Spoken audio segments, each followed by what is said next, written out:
Love yours. Hi everyone, welcome back to this channel. I'm so glad that you're back, or if you're new here, thank you for choosing this video to watch. We all know that there are some general rules within the lock community that helps maintain healthy locks, and some of those rules I did not follow, but you should.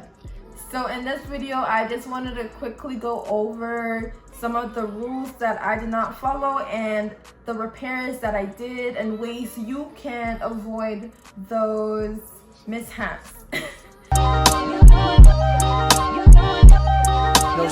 Let's start off with the biggest repair that I did, and I will be also attaching a couple clips because I did not repair them by myself. So repair number one was the bunching.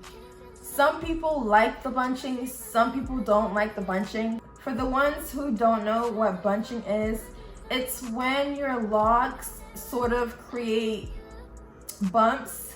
So it's not a very uniform look. It gives off the butterfly effect. So if you've ever seen butterfly locks, if not, you can search it up on Pinterest, but it gives off that butterfly locks look. So that is what bunching is, and that only happens, I think there's a few ways bunching can happen, but the way mine happened on most of my locks was because I did not braid and bend during my starter lock phase. I feel so guilty like telling people this on the internet because it's like one of the main rules a lot of the lock heads like emphasize on. You have to braid a band. I did not braid and band during my starter lock phase, and honestly I could not tell you why. Actually I could. Okay, honestly I think it was just a lot of work. I think I did it one time and that was it. After that I was like, honestly this is so unnecessary. That was my thought process. I thought it was unnecessary because I do have 4C hair type, and it's like the kinkiest, coiliest hair type there is.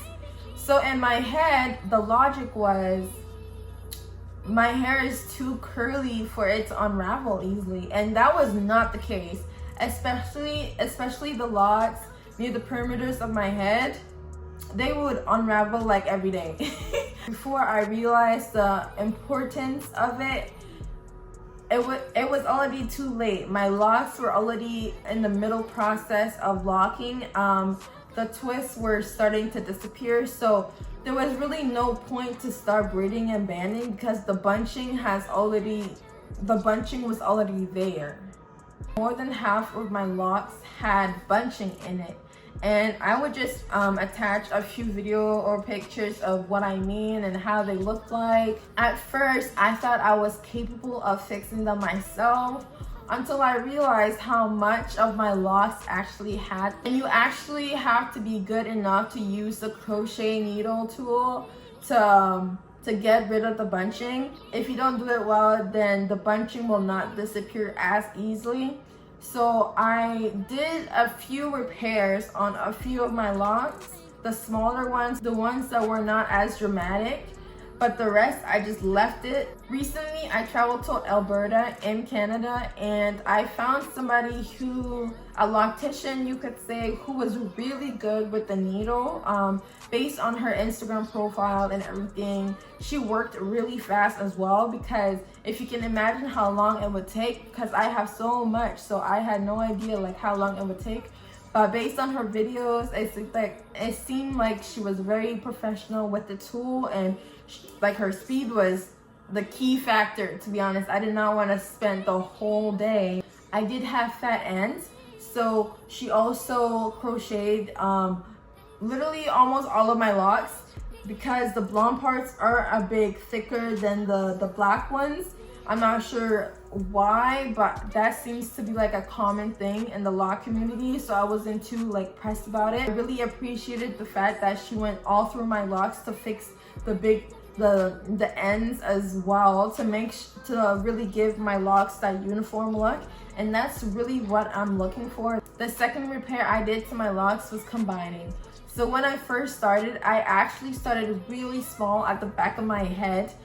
And then I got lazier as I got to the top of my head, so the locks towards the top are a bit bigger. A lot of the smaller ones at the back were a lot harder to maintain, and the reties were taking a little too long for me. So I decided to combine a few at the back that was really small to make one good size lock that actually matched the rest of the locks at the top of my head.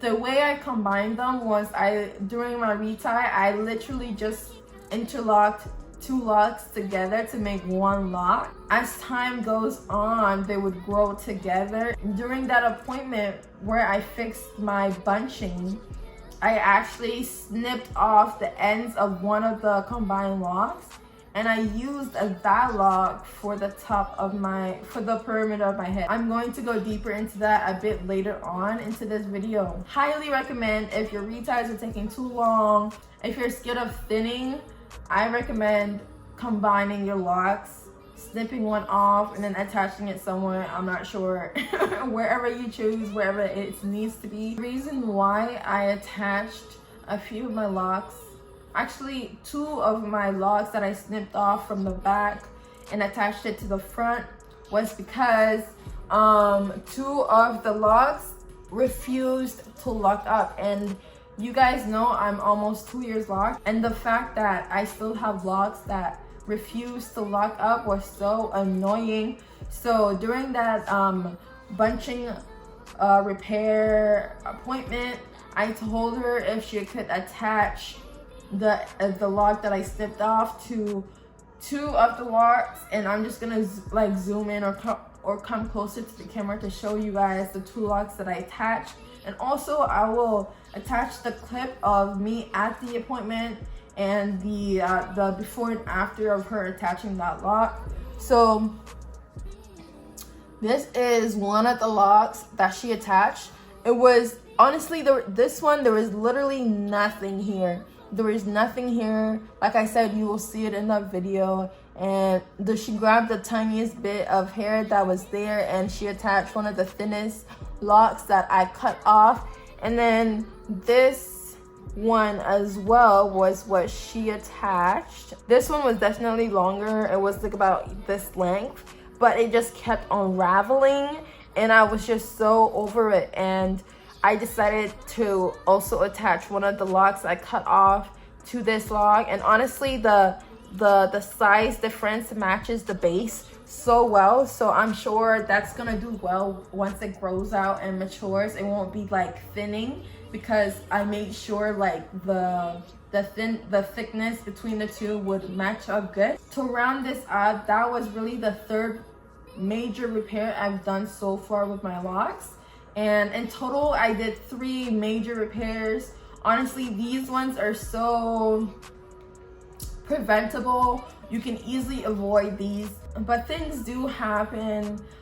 For the locks unraveling, just make sure the locks at the perimeter of your head is a bit bigger, so it's a lot harder for it to unravel. For the bunching, braid and band during your hair washes. For lock sizing, make sure you're happy with your lock size. Do your research on the lock size that you think might work best for you and your lifestyle. Other than that, that's really all I have for this video. Thank you guys so much for watching. I hope you have a blessed day. Bye.